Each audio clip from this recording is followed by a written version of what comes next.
Hello student, good evening good evening good evening. कैसे बेटा? उम्मीद करते हैं सारे बच्चे मस्त होंगे, दुरुस्त होंगे, तंदुरुस्त होंगे और जबरदस्त तरीके से अपनी पढ़ाई में व्यस्त हो चुके होंगे। हो चुका आगाज ऋण का युग बदलने की तैयारी, सफलता उसी को मिलेगी जिसका लगातार अभ्यास जारी। मेरे प्यारे बच्चों, मैं आपका English educator Ravi Kant sir आपके इस प्यारे से online platform DLS education Vidyakul में सारे बच्चों का तहे दिल से मोस्ट वेलकम करता हूं। बिना देरी के आप लोग उछलते कूदते दौड़ते सेशन में आ जाइए। और आप लोग थंबनेल में देख भी रहे होंगे मेरे पीछे कि क्लास 9th का जो आपकी पैनोरमा बुक है उसमें से पोएट्री सेक्शन का जो चैप्टर 1 से लेकर के चैप्टर 5 के उसके 50 इंपॉर्टेंट ऑब्जेक्टिव क्वेश्चंस लाए हैं जो आपके एग्जाम में बनने वाले क्वेश्चन होंगे। ठीक है, तो आई होप सारे बच्चे इनको सही करते हुए चलेंगे। ये सारे ऑब्जेक्टिव क्वेश्चंस है और सारे ऑब्जेक्टिव क्वेश्चंस के आप लोग आंसर करते हुए चलेंगे और मैं तो आपको बताऊंगा। ठीक है, तो मेरे प्यारे बच्चों, एक बार सारे बच्चे जोरदार तरीके से थम्स अप करेंगे और सेशन को दबा के शेयर कर दीजिए पहले अपने दोस्तों, यारों, मित्रों को और अपने भाइयों को भी जोड़ लाइए क्योंकि सेशन बहुत ही लाजवाब होने वाला है। बहुत ही अच्छी चीजें हम लोग समझने वाले हैं। चैप्टर 1 से चैप्टर 5 तक के सारे ऑब्जेक्टिव क्वेश्चंस जो मोस्ट एक्सपेक्टेड क्वेश्चंस होंगे उन क्वेश्चंस को मैं आपके सामने चुन चुन के लाया हुआ हूं और सारे क्वेश्चंस आपके लिए ललन टॉप क्वेश्चन होने वाले हैं। तो पहले आप अगर इस चैनल में जुड़ चुके हैं तो एक बार लाइक वाला बटन दबा दीजिए और जितने सारे बच्चे जुड़ चुके हैं उनको भाई मोस्ट वेलकम है। जल्दी से आ जाओ बेटा जी, जल्दी से आ जाओ। तो चलिए स्टार्ट करते हैं, कंटिन्यू करते हैं। Very important 50 questions, 50 objective questions आपके सामने लगे हुए हैं। इन सारे 50 क्वेश्चंस को हम लोग देखने वाले हैं। अब बात करें, सबसे बड़ी बात है पोएट्री की, आपकी जो कविता है, ठीक है, उससे रिलेटेड है सारे क्वेश्चंस। तो चलिए कंटिन्यू करते हैं। पहला क्वेश्चन आपके सामने है, someone is steering essays sleeping 5 night. क्या हो जाएगा? यहां पर आपको कुछ प्रपोजिशन भरना है। ये आपका अगर बात करें चैप्टर नंबर 1 है, आपका जो चैप्टर नंबर 1 है जिसका नाम है द ग्रैंड मदर। क्या नाम है? द ग्रैंड मदर, नानी माँ। ठीक है, नानी माँ, ये चैप्टर है आपका द ग्रैंड मदर। नानी माँ के बारे में है। तो ये एक लाइन दी गई है, इस लाइन में आपको फिलर करना है। फिलर ये आपके प्रपोजिशंस है, तो एट विद का यूज होगा, अमंग इनका यूज होगा, फ्रॉम एट का, इनटू एट का। तो मेरे प्यारे बच्चों, someone is steering essays from a sleeping 5 at night. ठीक है, तो मेरे प्यारे बच्चों यहाँ पर क्या हो जाएगा? फ्रॉम और एट का प्रयोग करेगा। Option C is the right answer. क्या हो जाएगा? Option C is the right answer. ठीक है, फ्रॉम का यूज होगा और एट का यूज होगा। ओके, तो अगले क्वेश्चन की ओर बढ़े। अगला क्वेश्चन कह रहा है, the colour of grand mother scarf. Scarf का मतलब होता है दुपट्टा। जो नानी माँ का दुपट्टे का रंग है वो किस कलर का है? पर्पल है, रेड है, ग्रीन है, येलो है? तो सारे बच्चे कमेंट करके बताओ क्या होगा इसका राइट आंसर। तो क्या है? पर्पल है, बैंगनी रंग का। कैसा है बेटा जी? बैंगनी रंग का है। तो राइट आंसर आपका क्या जाएगा? A for Assam is the right answer. अगले क्वेश्चन की ओर बढ़ते हैं। अगला क्वेश्चन है, द पोएट ऑफ साउंड। आपका जो चैप्टर नंबर 5 है, चैप्टर नंबर 5 है जिसका नाम है साउंड, है ना? चैप्टर नंबर 5 है जिसका क्या नाम है? साउंड। साउंड का मतलब होता है ध्वनि या आवाज, ध्वनि या आवाज। ठीक है, ये चैप्टर से लिया गया है। ये किसके writer? The poet of sound. कवि कौन है? रजनी पैरुलकर हैं, जॉन मिल्टन है, नीरदा सुरेश हैं, शेक्सपियर है। तो राइट आंसर क्या हो जाएगा? रजनी पैलुकर। ठीक है, क्या हो जाएगा? Rajni Parulekar is the right answer. ये याद रख लेना, साउंड चैप्टर किसने लिखा है? रजनी पैरुलेकर लिखा है। ओके, बहुत ही शानदार बेटा जी। तो चैप्टर नंबर 5 है पोइट्री का। The string essays in the poem suggest deep. जो स्ट्रिंग एसेज है मतलब जो हलचल पैदा कर देने वाली जो राख है वो यहां पर क्या सुझाव दे रही है कविता में? सारों का, दुख का, रिग्रेट का, तिरस्कार का, इमोशंस, भावनाओं का, या हैप्पीनेस या सुख का, या सुख का। ठीक है, तो यहाँ पर राइट आंसर हो जाएगा इमोशन, भावनाओं को। ठीक है, भावनाओं को बता रही है, इमोशंस, फीलिंग्स को बता रही है। ठीक है, तो राइट आंसर क्या आ जाएगा? C for Chennai is the right answer. यहाँ पर आपका क्वेश्चन से पूछा द स्टिंग एसिस मतलब जो हलचल पैदा कर देने वाली जो अस्थियां हैं, जो राग हैं, वो लेखक के अंतरात्मा में क्या बातें रिप्रेजेंट कर रही? तो इमोशनल है। ठीक है, भावनाएं यहाँ पर रिप्रेजेंट हो रही हैं, अपनी नानी माँ को याद कर रहा है। The he recognise his grandmother from.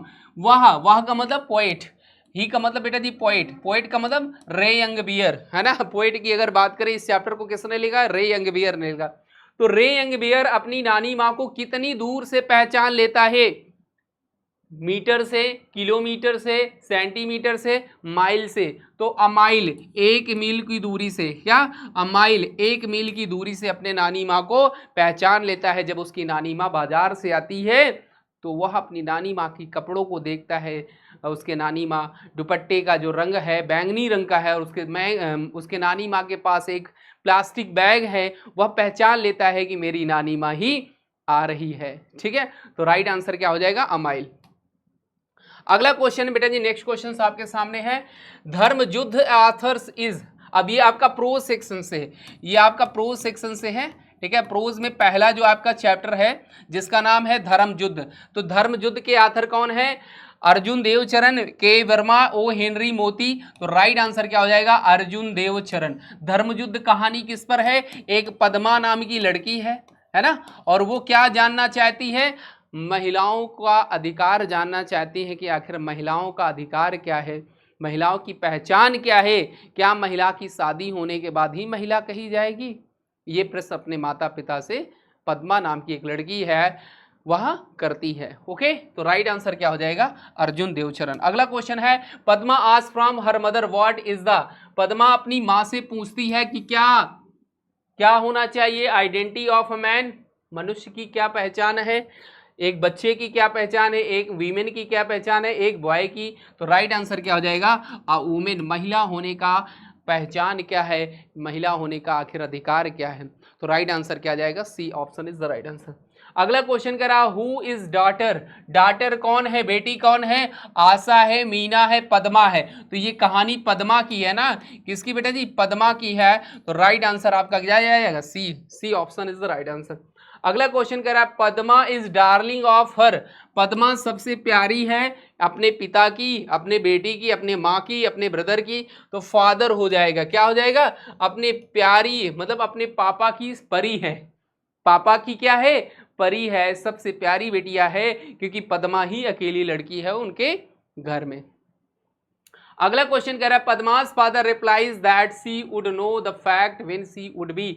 Padma के पिता ने उसे उत्तर दिया, सी वुड नो, जब वह जानने का प्रयास करती है, व्हेन सी वुड बी, कि जब उसकी क्या हो जाएगी, शादी हो जाएगी। मतलब यहाँ पर बेटा जी क्वेश्चन ये कह रहा है कि जब पद्मा और पद्मा की माँ के बीच में वार्तालाप हो रहा था, उसी बीच में उसके पिताजी आ गए और पूछने लगे कि क्या बातें हो रही हैं। उसकी माँ ने सारी बातें बताई कि तुम्हारी बिटिया ऐसे ऐसे प्रश्न कर रही है। तो पद्मा के पिताजी ने बोला कि बेटी, तुम्हारी जब शादी होगी, जब तुम्हारा ब्याह होगा, तब तुम्हें पता चल जाएगा कि महिला होने का अधिकार क्या है, आखिर महिलाओं की पहचान क्या है। ये क्वेश्चंस कौन कह रहे हैं, उसके पिताजी बोल रहे हैं। तो राइट आंसर क्या हो जाएगा, मैरिड, मतलब शादी, मैरिड का मतलब शादी या ब्याह, शादी या ब्याह जब तुम्हारा हो जाएगा तब तुम्हें पता चल जाएगा कि महिला क्या होती है ना। ये अगला क्वेश्चन है, धर्म युद्ध स्टोरी ऑफ, किसकी कहानी है, अ यंग गर्ल, एक लड़की की कहानी, एक छोटी सी बच्ची है जो 12-13 साल की बच्ची है, उसकी कहानी है। ओके, आगे बढ़ते हैं।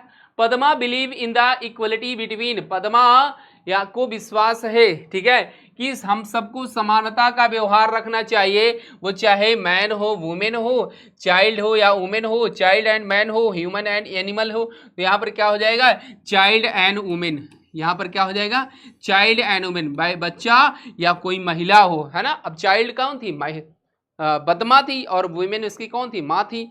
तो यहाँ पर सबका समानता का व्यवहार होना चाहिए। अगला क्वेश्चन कह रहा है, Padma says that her father loves money more than, Padma कहती है कि पिताजी मुझसे कहीं ज्यादा पैसों को चाहते हैं, है ना। तो यहाँ पर क्या हो जाएगा, दे, यू आई, मुंह, आई का मतलब मैं, है ना। तो यहाँ पर क्या हो जाएगा, देन आई लगाएंगे। आई मतलब अपने को बता रही है कि मुझे उतना चाहते नहीं है जितना पैसे कमाने में पापा व्यस्त हैं। आजकल होते हैं कि भैया हमारे घर में मम्मी पापा भी पैसे में कमाने में लग जाते हैं, बच्चों पर ख्याल नहीं करते, लेकिन कुछ ही लोग हैं, सारे लोग ऐसे नहीं होते, है ना। हाँ, तो पद्मा बोल पड़ती है कि पिताजी को जो है पैसे कमाने की ज़्यादा चाह है, मुझे उतनी चाह नहीं है। तो राइट आंसर बी हो जाएगा।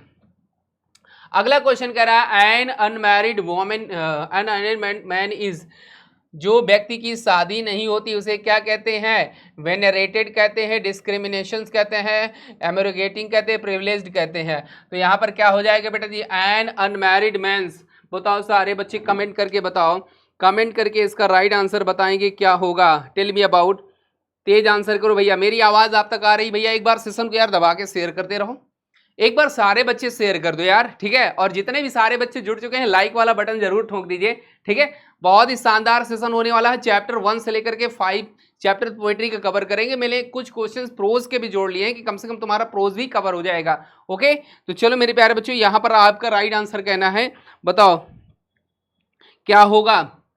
बहुत ही शानदार, बहुत ही गजब, ठीक है, बहुत ही शानदार। क्या होगा बेटा जी? जबरदस्त, हाँ बहुत ही शानदार। यहां पर क्वेश्चंस पे को कह रहा है एन अनमैरिड मैन इज, वो क्या कहलाएगा? बताओ बताओ, सारे बच्चे करें कहेंगे, आंसर करिए भाई, बताओ।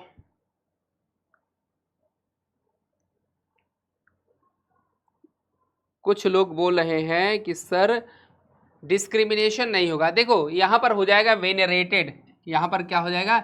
वेनरेटेड हो जाएगा। वेनरेटेड का मतलब होता है सन्यासी। क्या हो जाता है? जिसकी शादी नहीं होती वो क्या होता है? कुंवारा होता है। क्या होता है? कुंवारा होता है या सन्यासी हो जाता है ना, सन्यासी हो जाता है। तो राइट आंसर क्या हो जाएगा? A for Assam is the right answer. Okay, आगे बढ़े। नेक्स्ट क्वेश्चन है, Padma wants to for women. पद्मा चाहती है क्या? सेफ्टी चाहती, सिक्योरिटी चाहती है, regular job, equality and justice, समानता और न्याय चाहती है। समानता और इक्वलिटी, समानता और न्याय चाहती, क्या चाहती है? समानता और न्याय का व्यवहार जानना चाहती है, ठीक है। कि वो कहे कोई बच्चा हो या कोई महिला हो, सब में क्या होना चाहिए? समानता का भाव होना चाहिए। क्या होना चाहिए बेटा जी? समानता का भाव होना चाहिए। बहुत ही शानदार बेटा जी। सेशन को यार दबा के शेयर करते रहो सारे बच्चे, सारे बच्चे दबा के शेयर करते रहो सेशन को जोरदार तरीके से। बहुत बढ़िया, शानदार, गजब। अगले क्वेश्चन की ओर बढ़ते हैं। अगला क्वेश्चन आपके सामने है, ययातिज यंगेस्ट सन। ययाति का जो सबसे छोटा बेटा था उसका क्या नाम था? तो ययाति का जो सबसे छोटा बेटा था, यंगेस्ट का मतलब होता है सबसे छोटा बेटा, कि क्योंकि ययाति के 5 बेटे थे, उसका नाम क्या था? पुरु था। क्या नाम था? पुरु था। ये कहानी बहुत ही शानदार कहानी, मैंने चैप्टर पढ़ा रखा है। तो राइट आंसर सी हो जाएगा। अगला है, Yayati was one of the ancestor of. Yayati किसके पूर्वज थे? एंसेस्टर का मतलब होता है पूर्वज या पितामह भी बोल सकते हो। तो किसके थे? पांडवों के थे, है ना। पांडवों के क्या थे? पूर्वज थे, क्योंकि पांडव के जो पिताजी थे पांडु थे, उनके बाबा जी थे, ठीक है, ययाति। चलो बहुत बढ़िया, शानदार। अगले क्वेश्चन की ओर बढ़ते हैं। Yayati has become old at an early age by the curse of. Yayati जो है बिकेम ओल्ड, बूढ़े हो गए थे जब उन्हें जो है किसी ने क्या दिया था? अभिशाप दिया था। मतलब यंग एज में वो बूढ़े हो गए थे, किसके श्राप से? तो शुक्राचार्य। शुक्राचार्य से अगर हम बात करें कौन थे? तो शुक्राचार्य उनके ससुर थे, ठीक है। क्या थे? क्या थे भैया जी? मटेरनल फादर थे। क्या थे? मटेरनल फादर थे, ठीक है। क्या थे भैया? मटेरनल फादर थे, मतलब ससुर थे, ये याद रखना। कौन थे? शुक्राचार्य। चलो अगला क्वेश्चन कह रहा है, Yayati became prematurely old by the curse of. यही क्वेश्चन है, शुक्राचार्य। शुक्राचार्य कौन थे? इनके पत्नी के पिताजी थे। मतलब इस प्रकार से कहिए कि शुक्राचार्य इनके दामाद थे, मतलब शुक्राचार्य ययाति के दामाद थे और ययाति शुक्राचार्य के क्या थे? ससुर थे। अगले क्वेश्चन की ओर बढ़ते हैं। Warm and damp symbolise the story of softy hands of his. Warm and damp मतलब गर्म और चिपचिपे हाथ जो है ये प्रतीक बता रहे हैं सॉफ्टी हैंड ऑफ हिज। किसके थे? ग्रैंडफादर के, ग्रैंड मदर तो नानी माँ के थे। किसके थे भैया? नानी माँ के। लेखक ने यहाँ पर बताया कि जब नानी माँ आती, मेरे सिर पर हाथ रखती, तो मैं समझ जाता कि मेरी नानी माँ के ही हाथ हैं। क्योंकि उसके हाथ गर्म और थोड़े से नमी युक्त लगते थे। तो राइट आंसर क्या होगा? बी। अगला क्वेश्चन की ओर बढ़ते हैं। धर्मयुद्ध आथर से, धर्मयुद्ध के आथर कौन है? अर्जुन देवचरण। अभी जस्ट मैंने बताया। कह रहा at Kubera's garden Yayati spend many years with an, Kuber के बगीचे में कई साल गुजारा किए। कौन थी वहां पर? अप्सराएं थी, निम्फ थी। क्या भैया? निम्फ थी, है ना। निम्फ का मतलब होता है अप्सरा। अप्सराओं के जो है बगीचे में कौन गए थे? ययाति गए हुए थे। तो राइट आंसर अप्सरा हो जाएगा। अगला क्वेश्चन कह रहा था the poet draw a picture of his grand mother all loving and, क्या हो जाएगा? पिक्चर मतलब लेखक यहाँ पर रे यंगबियर ने अपने नानी माँ का एक पिक्चर बनाया, तस्वीर बनाया अपनी नानी माँ का, ऑल लविंग उनके प्रेम से, और उनसे क्या? All inspiring. ठीक है, ऑल इंस्पायरिंग, उनसे जितने भी प्रेरणा पाई थी उसका चित्र जो है वह प्रस्तुत कर रहा है अपनी बातों के माध्यम से, अपनी एक कविता के माध्यम से, रे यंगबियर। तो राइट आंसर क्या होगा? All inspiration. The poets of on his blindness, ये आपका चैप्टर बेटा जी, on his blindness when I consider that how light my spent, बहुत ही प्यारी कविता है, बहुत ही लाजवाब कविता है, जॉन मिल्टन की कविता है। किसकी? John Milton. जॉन मिल्टन साहब जो है ऐसे व्यक्ति थे जो अंधे थे, अंधे होने के बावजूद भी इन्होंने साहित्य के क्षेत्र में, इंग्लिश साहित्य के क्षेत्र में, इंग्लिश लिटरेचर के क्षेत्र में, वो भी पोएट्री में बहुत सारी कविताएं लिखी और इतनी अच्छी अच्छी कविताएं लिखी, बहुत ही शानदार। ये चैप्टर में जब पढ़ाऊंगा ना तो वाकई में आपकी रूह कांप जाएगी कि अंधा होने के बावजूद भी इन्होंने ऐसे ऐसे कारनामे कर दिखाए जो आज दुनिया इन्हें मानती है। ऐसे हैं हमारे महान कवि इंग्लिश के, जिनका नाम है जॉन मिल्टन, जिन्होंने बहुत ही प्यारी कविता लिखी है जिसका नाम ऑन हिज ब्लाइंडनेस, अंधापन। ठीक है, उनका अंधापन, जब वो अंधे थे, अंधे के बारे में उन्होंने कविता लिखी थी। तो राइट आंसर क्या हो जाए? सॉरी, पोम लिखी थी। राइट आंसर क्या होगा? सी। अगला क्वेश्चन कह रहा है a man should be absolutely cruel soft strong merciful, एक व्यक्ति को क्या होना चाहिए? दयावान होना चाहिए। मर्सीफुल का मतलब होता है दयावान होना चाहिए, हमें दया करनी चाहिए जीवों पर, निसहाय पर, है ना, जो विकलांग है उन पर दया करनी चाहिए, क्योंकि वो लोग निसहाय हैं, निसहाय लोगों की हमें मदद करनी चाहिए। तो राइट आंसर क्या होगा? Merciful is the right answer. Should not be broken down, किसे नहीं तोड़ा जा सकता? ठीक है, ब्रोकन नहीं, लुक्ड डाउन, भाई कौन नहीं देख सकता? Road the blind should not, देखो बेटा जी, अगर किसी भी, ये ब्लाइंड की अगर बात करें तो ब्लाइंड एडजेक्टिव है, लेकिन अगर ब्लाइंड के पहले एडजेक्टिव द आर्टिकल यूज हो जाता है तो इसका मतलब होता है अंधा व्यक्ति, अंधे व्यक्ति या अंधा व्यक्ति, है ना। द ब्लाइंड मैन कभी नहीं लिखा जाता, द ब्लाइंड केवल लिखा जाता है, इसका मतलब होता है अंधा व्यक्ति। अंधा व्यक्ति should not be looked down, उसे दिखाई नहीं देता है, वह नहीं देख पाता है।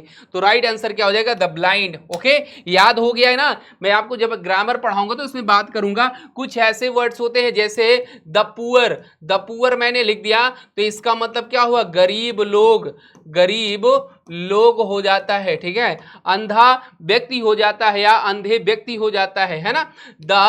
द रिच हो जाएगा, द रिच का मतलब होता है धनवान व्यक्ति, धनवान लोग हो जाता है। तो ऐसे कुछ एडजेक्टिव हैं जिनमें दा लगाने से वो नाउन का काम करते हैं। क्या काम करते हैं? नाउन का काम करते हैं। ये सारी चीजें मैं आपको आगे पढ़ाऊंगा पार्ट्स ऑफ स्पीच। अगला बात करते हैं, John Milton was a great, John Milton क्या थे? राइटर थे, म्यूजिशियंस थे, पोएट थे, एक महान कवि थे। क्या थे? एक महान कवि थे जॉन मिल्टन। अगले क्वेश्चन की ओर बढ़ते हैं। नेक्स्ट क्वेश्चन है, Milton is known for his, Milton को जाना जाता है उनके ग्रैंड स्टाइल के रूप में, उनके एक ग्रैंड स्टाइल के रूप में जाना जाता है। ग्रैंड स्टाइल का मतलब बेटा जी यह हुआ कि आंखों में रोशनी ना होने के बावजूद भी उन्होंने ऐसे ऐसे कारनामे किए, ऐसे ऐसी कविताएं लिखी जो दिल दहला देने वाली कविताएं थी। तो राइट आंसर क्या हो जाएगा? Grand style. अगले क्वेश्चन की ओर बढ़ते हैं। John Milton was well known Puritan poet of the century. John Milton को जो है जाना जाता है 17वीं शताब्दी के लेखक के रूप में, ठीक है। ये 17वीं शताब्दी जब चल रही थी, 17th सेंचुरी जब चल रही थी, उस समय के ये क्या थे, पोएट थे, कवि थे। राइट आंसर क्या होगा, 17। माई लाइट इज स्पेंट मीन्स, इसका मतलब क्या होता है, मेरी आंखों में रोशनी समाप्त हो गई थी। ये बात कौन बोल रहा है, time is spent, nothing is loss, loss is I site. आंखों की जो दृष्टि है, ठीक है, आंखों की जो ज्योति है, आंखों का जो प्रकाश है, आंखों की जो रोशनी है, आंखों से जो हम देख पाते हैं, वो सब कुछ नष्ट हो गया था बचपन में ही, ठीक है, जॉन मिल्टन का। तो लॉस ऑफ आई साइट हो जाएगा, ठीक है। आंखों का जो ज्योति है, प्रकाश है, जो दृष्टि है, वो नष्ट हो गया। अगला क्वेश्चन की ओर बढ़ते हैं। Choose the correct select word, इसमें से आपको सही शब्द बताना है। सोनेट का वर्ड मीनिंग क्या होगा, देखो बेटा जी, सबसे पहले ये जानते हैं सोनेट का स्पेलिंग ये होता है SONNET, SONNET। सोनेट का मतलब क्या होता है, सोनेट का मतलब होता है जो ऐसी कविता, ठीक है, जो ऐसी कविता जो 14 लाइन्स की लिखी गई हो, 14 लाइन्स पोम, जो 14 लाइन की कविता होती है, उसी को हम बोलते हैं सोनेट। 14 लाइन, जो 14 लाइन की कविता होती है, उसी को हम क्या बोलते हैं, सोनेट बोलते हैं। तो ये आपको समझना है। चलो, choose the correct select word sentence. अब आपको यहां पर एक फिलर भरना है। When I how my light, इसे व्हेन आई कंसीडर हो जाएगा। व्हेन आई कंसीडर, ये एक पूरी लाइन है, कविता की पहली लाइन है, पहले स्टेंजा की लाइन है। When I consider that how is light my spent, मुझे याद है मैंने जब विचार किया कि मेरी आंखों की रोशनी जब समाप्त हो गई, मुझे दिखाई नहीं दे रहा था, ये संसार अंधा काला काला दिखाई दे रहा था मुझे, तब मुझे विचार आया कि मैं ईश्वर को क्या कहूं, अगर मैं मरूंगा तो ईश्वर को मैं वहां पर क्या दूंगा उनके प्रश्नों का जवाब। इन जवाबों को लेकर के इन्होंने एक ये कविता बना दी, बहुत ही सुंदर कविता है। इसको हम आपको पढ़ाएंगे बेटा जी, टेंशन मत लेना। बहुत ही प्यारी कविता है, जॉन मिल्टन की लिखी गई कविता है। जॉन मिल्टन बहुत ही अद्भुत कवि थे, ठीक है, उनके अंदर एक अद्भुत और अकल्पनीय प्रतिभा थी, ठीक है। चलो, अगला क्वेश्चन है, the poet of blow blow thou winter winds, ठीक है, जॉन कीट्स की है, अर्जुन देवचरण की, विलियम शेक्सपियर की है, मोती निशानी की है। तो बेटा जी, ये भी कविता अपने में भी बहुत ही प्यारी कविता है, और इनमें भी जो कवि हैं जिनका नाम आप लोगों ने सुना भी होगा, विलियम शेक्सपियर, ठीक है, क्या नाम है, विलियम शेक्सपियर के द्वारा लिखी गई ये कविता है, जिसका नाम है blow blow thou winter winds, ठीक है। ठंडी के समय में जब हवा बहती है धीरे धीरे, तो वो बहती है तो कितना आराम ठंडक प्रदान करती है। ये कविता किसने लिखी है, इस पोएम को किसने लिखा है, विलियम शेक्सपियर की। The is not so unkind as man and gratitude, क्या हो जाएगा, समर विंड होगा, विंटर विंड होगा, मानसून विंड होगा, ड्राई विंड होगा। तो यहां पर क्या हो जाएगा, विंटर विंड, ठीक है। जाड़े के समय में जो हवा बहती है, ये हो जाएगा right answer B. A man is more to another man than nature. A man is more, man को क्या होना चाहिए, rude, अभद्र, kind, unkind, another man than nature, यहाँ पर क्या हो जाएगा, unkind. A man is more, व्यक्ति बहुत जो है unkind हो चुका है, to another man than nature, हम अपनी प्रकृति के साथ कहीं ना कहीं गलतियां कर रहे हैं। जैसे आज के समय में आप देख रहे होंगे किस तरह से हम लोग वृक्षों को काट रहे हैं और गर्मी कितनी भयंकर बढ़ रही है। तो हम लोग अपने स्वार्थ के लिए अपनी प्रकृति को नष्ट कर रहे हैं, ये गलत बात है ना। तो राइट आंसर क्या होगा, unkind is the right answer. अगला क्वेश्चन है, I have a relationship with my subordinates badly friendly, ठीक है, हमारा रिलेशनशिप जो भी होना चाहिए वो फ्रेंडली होना चाहिए, मित्रवत होना चाहिए, क्या, मित्रवत होना चाहिए। हमारी जो रिलेशनशिप है, हम एक दूसरे से मित्रवत व्यवहार करें। जितने भी प्रकृति में चीज़ें बनाई हैं ईश्वर ने, गॉड ने, वो चाहे वृक्ष हो, चाहे पेड़ पौधे हो, या आपकी जंगली जानवर हो, या आपके आसपास पड़ोस के लोग हैं, कोई भी, इवन कोई भी हो, हमें सबसे मित्रता का भाव रखना चाहिए। तो राइट आंसर फ्रेंडली।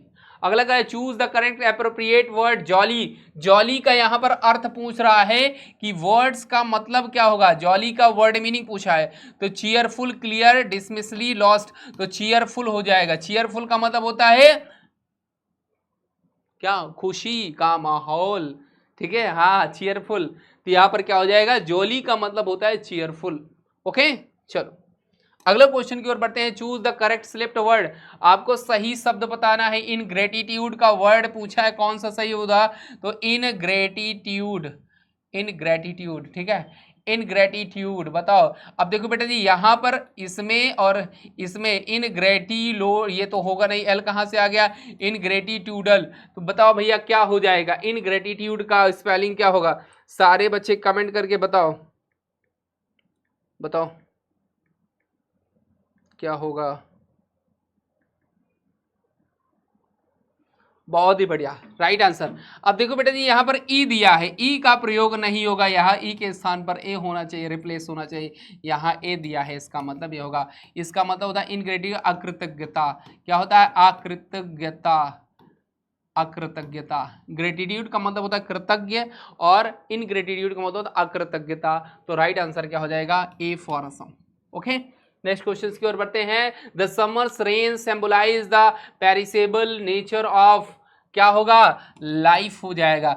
जो समर्स रेन है, समर्स का मतलब गर्मी के समय में जब पानी बरसता है तो वो किसका प्रतीक देता है, पेरिसेबल नेचर ऑफ लाइफ, हमारे जीवन के बारे में वर्णन करता है। अगले क्वेश्चन की ओर बढ़ते हैं। The morning dew has been compared, dew का मतलब होता है ओस, ठीक है, ओस की जो बूंद है, ओस की जो बूंद है सुबह के समय वो किससे तुलना की गई है, पर्ल से, किसे, मोतियों से तुलना की गई है। किससे भैया, मोतियों से। जैसे आप लोग देखे होंगे बारिश के समय या ठंडी में जो सुबह सुबह ओस गिरती है, ओस की बूंदें गिरती हैं, तो घास के ऊपर एक जो बूंद दिखाई देती है सुबह, जब उसमें सूर्य की किरणें पड़ती हैं तो एक मोती जैसे चमकती है वो बूंद। तो राइट आंसर क्या हो जाएगा, डी, ऑप्शन डी। चलो, daffodils have not attend his, क्या हो जाएगा, डेफोडिल्स बेटा जी ये आपकी चौथी चैप्टर का जो पोम है, चैप्टर नंबर 4 है ना, चैप्टर नंबर 4 है। यहां पर क्या हो जाएगा, लेट मॉर्निंग नून, यहां पर क्या हो जाएगा, डेफोडिल्स एक प्रकार का वृक्ष है, फ्लावर का, फ्लावर का एक पेड़ है, तो दोपहर के समय यह नहीं दिखाई देता है।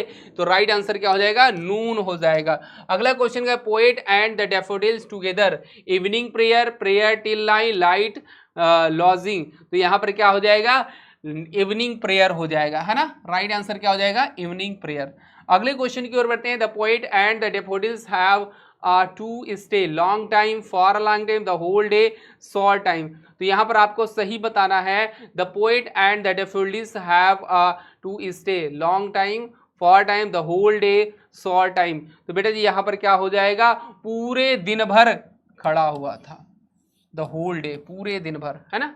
तो राइट आंसर क्या हो जाएगा, द होल डे। अगला क्वेश्चन की ओर बढ़ते हैं। The pulse of morning dew never to be found, ठीक है, जो मॉर्निंग ड्यू है मतलब जो मोती, ओस रूपी जो मोती जो घास में दिखाई देती है, उसको छू लेने के बाद कभी भी वह दिखाई नहीं देगी। तो आपका यहां पर क्या होगा, अगेन, अगेन का मतलब दोबारा, दोबारा जो है वह दिखाई नहीं देती है, जैसे ही वह फूट जाती है या उसकी बूंद टपक जाती है। तो राइट आंसर क्या होगा, A. Autumn has been mentioned in the, autumn क्या है, नेचर है, सीन है, वेदर है, साउंड है। तो ऑटम किस में दिया गया है, साउंड वाला जो चैप्टर है बेटा जी उसमें दिया गया है। ये ऑटम जो है, ऑटम का मतलब होता है पतझड़ का जो मौसम है, किस में मेंशन किया गया है, साउंड वाले चैप्टर में। अगले क्वेश्चन की ओर बढ़ते हैं। वी शुड नो नेवो कट, हमें पेड़ों को नहीं काटना चाहिए, वुड्स हो जाएगा, जंगलों को, ट्रीज को, हाउस को, लैंड्स को। तो यहाँ पर क्या हो जाएगा, we should not cut tree, है ना, हमें वृक्षों को नहीं काटना चाहिए। तो राइट आंसर क्या हो जाएगा, ट्री, है ना, क्या हो जाएगा, tree is the right answer. अगले क्वेश्चन की ओर बढ़ते हैं। नेक्स्ट क्वेश्चन कह रहा है, the poet of sound also lament such loss and sad, pain, sorrow, happy. The poet of sound, sound में जो कवि है, also laments such loss and sad, नहीं, क्या हो जाएगा, पेन हो जाएगा। कष्ट या दर्द को बयां कर रहा है कि हम लोग अपने स्वार्थ के लिए जंगलों को काटते जा रहे हैं, वृक्षों को काटते जा रहे हैं, तो ये नहीं होना चाहिए। बेटा जी इसका जो आंसर हो जाएगा मेरे हिसाब से, एक मिनट इसको एक बार देख लेना, ट्री नहीं होगा मेरे हिसाब से, वुड्स होना चाहिए, है ना, यहाँ पर वुड्स ही होगा। ऑप्शन क्या हो जाएगा, ए लगा दीजिए, वुड्स। वुड्स का मतलब होता है जंगल, जंगलों को हमें नहीं काटना चाहिए, ये ऑप्शन सही कर लेना, ऑप्शन ए ही होगा। ओके चलो नेक्स्ट क्वेश्चन की बढ़ते हैं। अगला क्वेश्चन है, लास्ट क्वेश्चन है, नेक्स्ट क्वेश्चन है, फ्लावर इज स्प्रिंग, ठीक है, फेल डाउन हैप्पी ब्लॉसम। तो स्प्रिंग, स्प्रिंग का मतलब बसंत ऋतु, ठीक है, बसंत ऋतु में, बसंत ऋतु में जो है, बसंत ऋतु में जो है क्या, ब्लॉसम होते, खिलते हैं, उनमें फूल निकलते हैं। तो राइट आंसर क्या हो जाएगा, blossom is the right answer. अगला क्वेश्चन है, the wind blowing with a dim making sound smile cry. तो जब हवा बहती है तो डिम बहती है, डिन, ठीक है, डिम हो जाएगा, क्या हो जाएगा बेटा जी, डिम हो जाएगा, ठीक है, हल्के हल्के, मंद, डिम का मतलब होता है मंद मंद बहती है हवा। कैसी बहती है, मंद मंद बहती है, ठंडी ठंडी हवा ठंडी के समय बहती है, और लेखक को बहुत ही अच्छा मौसम भाता है, ये जिसका नाम है blow blow thou the wind, है ना। बहुत ही प्यारी कविता है, बहुत ही शानदार कविता है। तो बेटा जी हम लोगों ने 50 क्वेश्चंस कवर कर लिया। अब आप लोग बताइए 50 में से कितने आपने सही किए। Everyone comment me please, tell me about all, ठीक है, you have solve all question and in which questions you have solve correctly, tell me about all student, give me response all student. सारे बच्चे answer करिए कि कितने सारे इस questions को आपने सही किया। सारे बच्चे एक बार जोरदार तरीके से कमेंट लेकर धड़ धड़ कमेंट आना चाहिए। भाई देखो कुछ कह रहे हैं कि सर हमारे 40 सही है, कुछ कह रहे हैं सर 35 सही है, कुछ कह रहे हैं सर हमारे 47 सही है, कुछ कह रहे हैं सर मेरा 45 सही है। तो बेटा जी ये आप इसमें मत रहिए। अब ये 40 सही है, 35 सही, 47 सही, 45 सही है, इसको मत लेकर के रहिए। आप 50 क्वेश्चंस को 50 में ही सही करके दिखाएंगे बस। लेकिन उसके लिए तो मैं अब कंटिन्यू क्लास करनी पड़ेगी। और अगर आप लोगों ने अभी भी विद्याकुल एप्लीकेशन नहीं डाउनलोड किया है तो फटाक से आप लोग अपने, ठीक है, जाइए, किस में जाना है, प्ले स्टोर में, और प्ले स्टोर में विद्याकुल एप्लीकेशन डाउनलोड करिए। वहाँ पर आपको लाइव क्लासेस लेक्चर्स सारे मिलेंगे, जहाँ पर हमारे सारे टीचर्स की टीम आपको दिन रात मेहनत कर रही है, पढ़ा रही है। आप लोग जाइए, आपको हैंड रिटन नोट्स मिलेंगे, ठीक है, आपको PDF मिलेगा, आपको वहाँ पर रिकॉर्डेड क्लासेस मिल जाएंगी, ओवरऑल सारी चीज़ें आपको मिलने वाली हैं। तो बेटा जी बिना देरी के है आप लोग विद्याकुल एप्लीकेशन को डाउन करिए। क्या डाउनलोड करिए, विद्याकुल एप्लीकेशन, विद्याकुल ऐप, ठीक है, ये ऐप को आप लोग तुरंत ही डाउनलोड कर लीजिए और इसमें जाकर के बिना देरी के सब्सक्रिप्शन ले लीजिए, क्योंकि देर नहीं करते नहीं तो देर हो जाएगी, देर नहीं करते नहीं तो देर हो जाएगी, फिर पछताना होगा। तो इससे अच्छा है अब पछताए होत का जब चिड़िया चुन गई खेत। तो इससे अच्छा है कि पहले से ही हम सजेस्ट हो जाएं, पहले से ही हम अलर्ट हो जाएं, ठीक है। तो मेरे प्यारे बच्चों ये थे आपके 50 ऑब्जेक्टिव क्वेश्चन पोएट्री के, एक चैप्टर से लेकर के 5 चैप्टर तक हमने सारे ऑब्जेक्टिव इंपॉर्टेंट क्वेश्चंस करा दिए हैं। बस आप लोग एक बार सेशन को चलते चलते लाइक कर दीजिए, और अगर आप पहली बार इस चैनल में आए हैं तो एक बार सब्सक्राइब करके बेल आइकन दबा लीजिए। फिर मिलते हैं अगली और एक शानदार सेशन के साथ, एक जोरदार सेशन के साथ। तो आप लोग जरूर जुड़ना। तब तक के लिए thanks all of you, have a nice day, tata bye bye, love you, bye everyone, good night.